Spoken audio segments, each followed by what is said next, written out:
श्री शिवाय नमस्ते।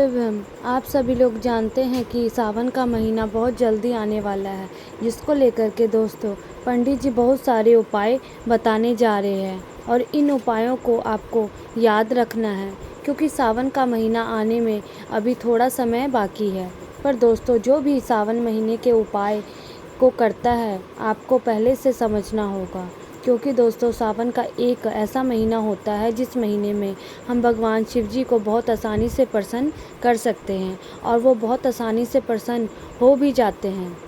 और सावन के महीने में दोस्तों पंडित जी हमेशा कहते हैं कि आप लोगों को 1 लोटा नहीं बल्कि 2 लोटा जल चढ़ाना चाहिए, क्योंकि सावन के महीने में शिव जी पर भार चढ़ जाता है। पूरी व्यवसाय और इस ब्रह्मांड की उनके हाथों में आ जाती है, जिसकी वजह से उनके ऊपर भार पड़ता है। तो इसलिए पंडित जी आप लोगों को कहते हैं, जब भी सावन का महीना है, सावन का महीना शुरू हो तो 1 लोटा नहीं 2 लोटा जल आप लोगों को चढ़ाना चाहिए। और इसी के साथ में दोस्तों आप सभी लोग जानते हैं कि विदिशा के आखिरी दिन की कथा में सावन के महीने में ही किया जाने वाला एक ऐसा उपाय होता है, पहले कभी नहीं बताया है, और ये उपाय थोड़ा अलग है और अनोखा है।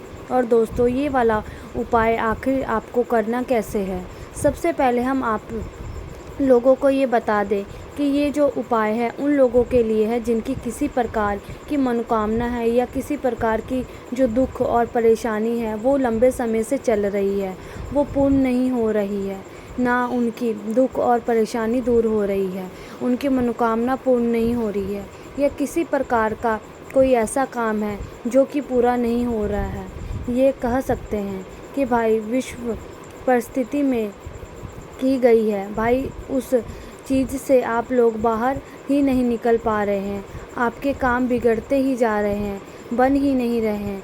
तो आप अपनी किसी भी प्रकार की मनोकामना के लिए या किसी भी प्रकार की दुख और समस्या से छुटकारा पाने के लिए आप लोगों को एक बार पंडित जी द्वारा बताया गया ये 5 बेलपत्र वाला उपाय ज़रूर करना चाहिए।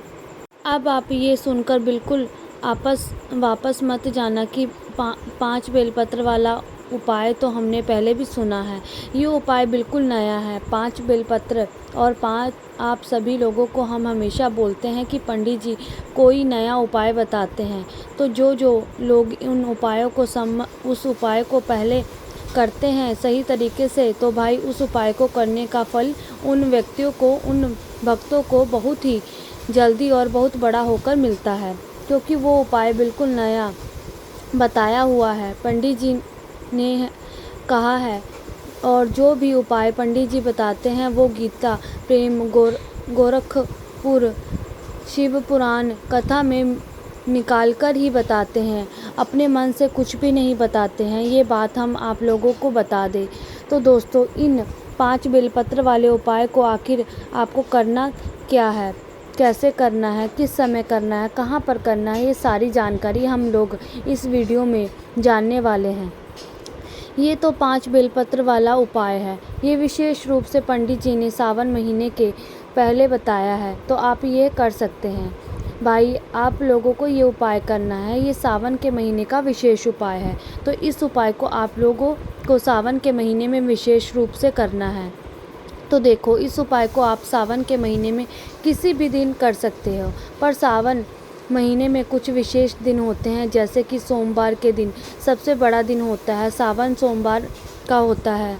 इसके साथ में प्रदोष का दिन होता है, शिवरात्रि का भी दिन होता है, जो कि मासिक शिवरात्रि होती है, जो भी बहुत बड़ी शिवरात्रि मानी जाती है सावन महीने की।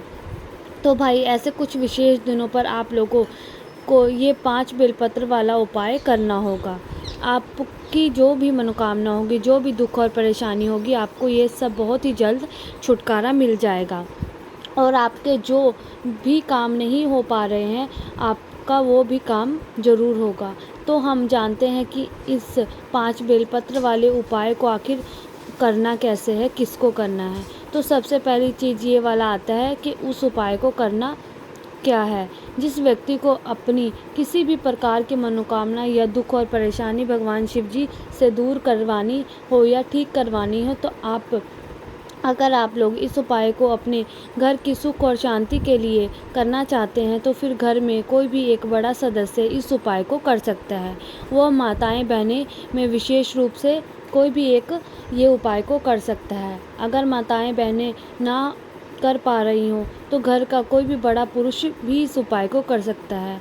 अगर आप लोग अपने पूरे घर परिवार की सुख शांति के लिए ये वाला उपाय करते हैं तो घर में कोई भी एक उपाय करेगा तो उसके घर परिवार को सफाई कर पूरे घर परिवार को उसका फल मिलेगा। बाकी अगर आप लोग अपनी पर्सनल मनोकामना अपनी पर्सनल दुख समस्या के लिए इस उपाय को करते हैं तो आपको खुद ही करना पड़ेगा। तो कैसे करना है? सबसे पहले चीज़ 5 बेलपत्री वाला उपाय है। तो 5 बेलपत्र तो हमें इसमें लगेंगे ही। अब ये 5 बेलपत्र आप लोग लेकर के कहाँ से लाओगे? तो देखो ये 5 बेलपत्र ये आपको अपने परिश्रम से ही लानी पड़ेगी। वैसे दोस्तों हम लोग हमेशा सुनते होंगे पंडित जी के मुंह से भी, अगर आप लोग बेलपत्र ना मिले तो शिवलिंग से के ऊपर से उठा करके भी उसकी पूजा कर सकते हैं, तो वो चीज़ भी सही होती है। पर दोस्तों अगर आपको परिश्रम करके बेलपत्र मिलता है तो उसका फल बहुत होता है।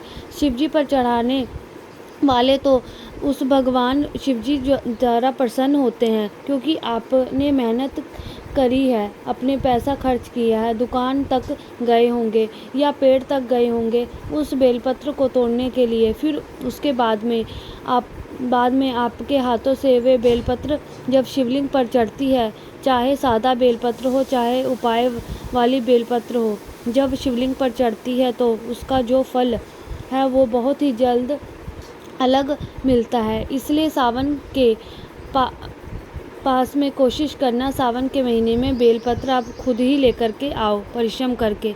चाहे तो आप पेड़ से तोड़ करके भी ले आ सकते हो, शिवलिंग के ऊपर से भी ले सकते हो, ऐसी कोई बात नहीं है।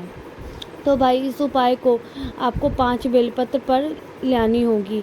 5 बेलपत्र, उसके बाद में दोस्तों 1 लोटा जल।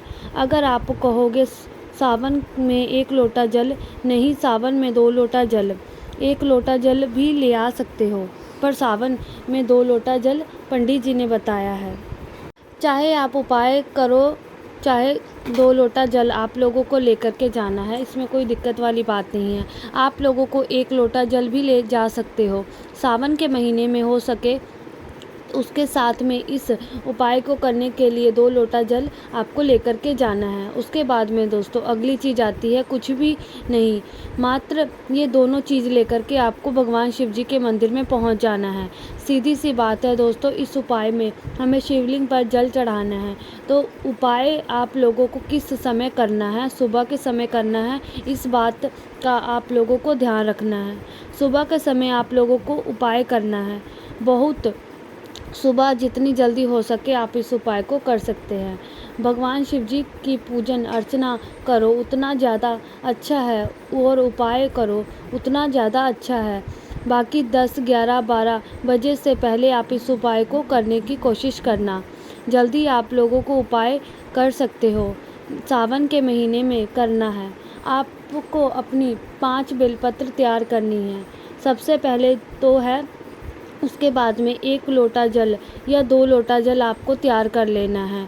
उसके बाद में आपको अपने ही घर के पास में शिव मंदिर जो है वहाँ पर पहुँच जाना है। ना अपने घर के आसपास में जो शिव मंदिर है वहाँ पर पहुँच जाना है। ज़्यादा दूर हो तो आप अपने व्हीकल से भी जा सकते हैं। शिव जी के मंदिर के अंदर में जैसे ही आप लोग प्रवेश कर जाते हैं, शिव जी के मंदिर के अंदर में करने के बाद भगवान के सामने आपको पहले नमस्कार करना है, दर्शन करना है। शिवलिंग के पास में जा कर के आपको बैठ जाना है। जाते ही आपको जल चढ़ाने नहीं लग जाना है। उपाय में पहले जल नहीं चढ़ेगा, बाद में चढ़ेगा। इस बात का आपको ध्यान रखना है।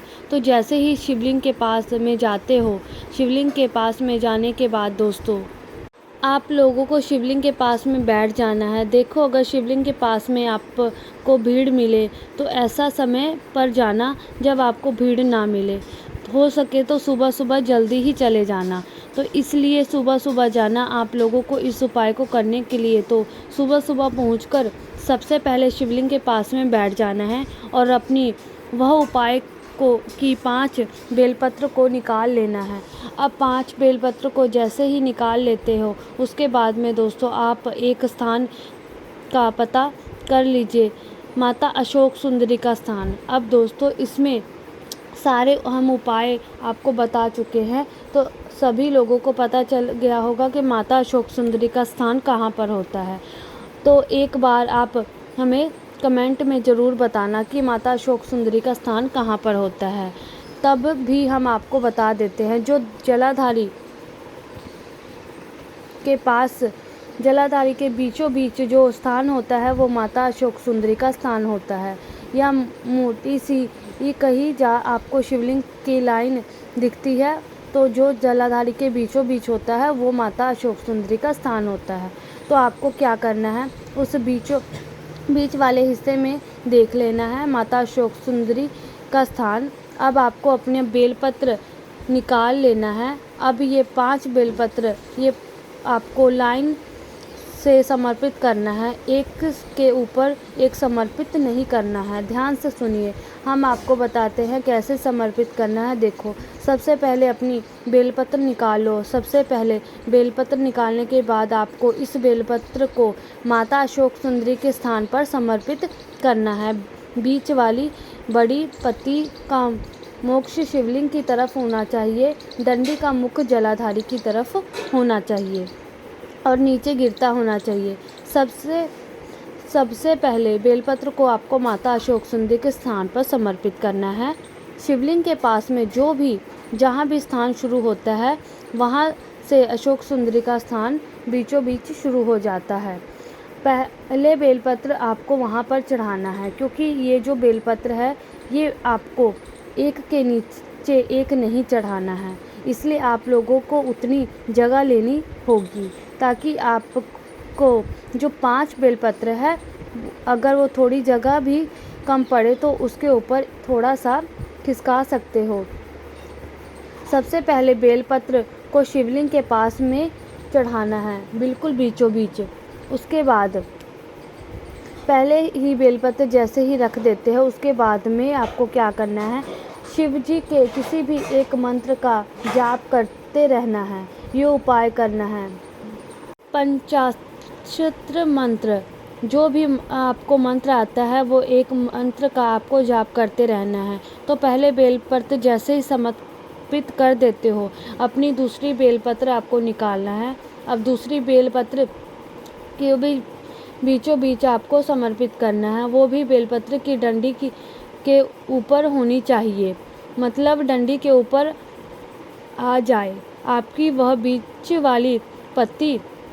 इस तरीके से आपको दूसरी बेलपत्र माता के स्थान पर समर्पित करना है। समझ गए आप लोग? उसी तरीके से आप लोगों को तीसरी बेलपत्र लेनी है। तीसरी बेलपत्र उस दूसरी बेलपत्र जो भी डंडी होगी उस डंडी के ऊपर इस तीसरी वाली बेलपत्र के बीच वाली डंडी पत्ती को आपको रख लेना है, मतलब एक के नीचे एक बेलपत्र आती जाएगी। इसी तरीके से चौथी बेलपत्र भी आपको वहाँ पर चढ़ा देनी है, उसे एक के ऊपर एक। इस तरीके से आपको 5वीं बेलपत्र भी वहाँ पर चढ़ा देनी है। आपको अपना 1 लोटा, जो 2 लोटा जल आप लेकर के आए हैं, उसे मंत्र के साथ आप लोग ज़रूर जाप करते रहना। आप उपाय कर रहे हो तो भी आपको जल नहीं चढ़ाना है। जब जल चढ़ाने से पहले अपने सीधे हाथ की हथेली के 3 उंगली ले लो। 3 जो उंगली अच्छी होती है वो 3 उंगली ले लो, और सिर्फ 3 उंगली लेनी है, 5 उंगली नहीं लेनी है। 3 उंगली आपको लेनी है जो शुरुआत की होती है, तो शुरुआत की 3 उंगली ले लेनी है। और जो 5 बेलपत्र अपने माता अशोक सुंदरी वाले स्थान पर चढ़ाई हुई है, लाइन सिर वाली और बड़ी पत्ती, 3 उंगली आप एक बार स्पर्श कर लेना, मात्र छूना है और कुछ भी नहीं करना है। छूने के बाद 3 उंगलियों को स्पर्श कर लेना है, दूसरी बेलपत्र स्पर्श करानी है, फिर तीसरी बेलपत्र से स्पर्श करवानी है। उसी प्रकार से चौथी और पांचवी एक एक बार आपको स्पर्श करवानी है।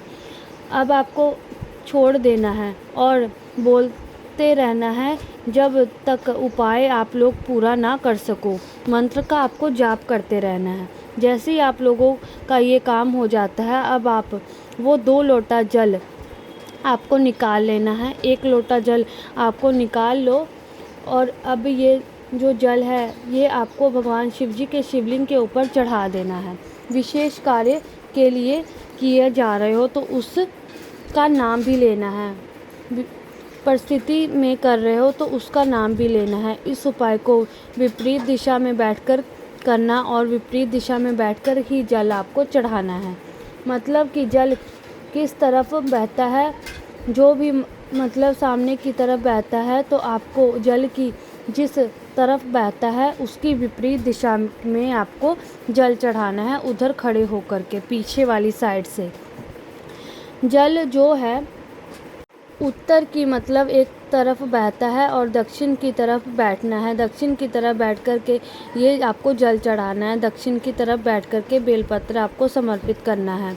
आप शिवलिंग पर जो जल चढ़ाना चाहते हैं, अगर 2 लोटा जल आप समर्पित करना चाहते हो तो 2 लोटा आप जल समर्पित कर सकते हो।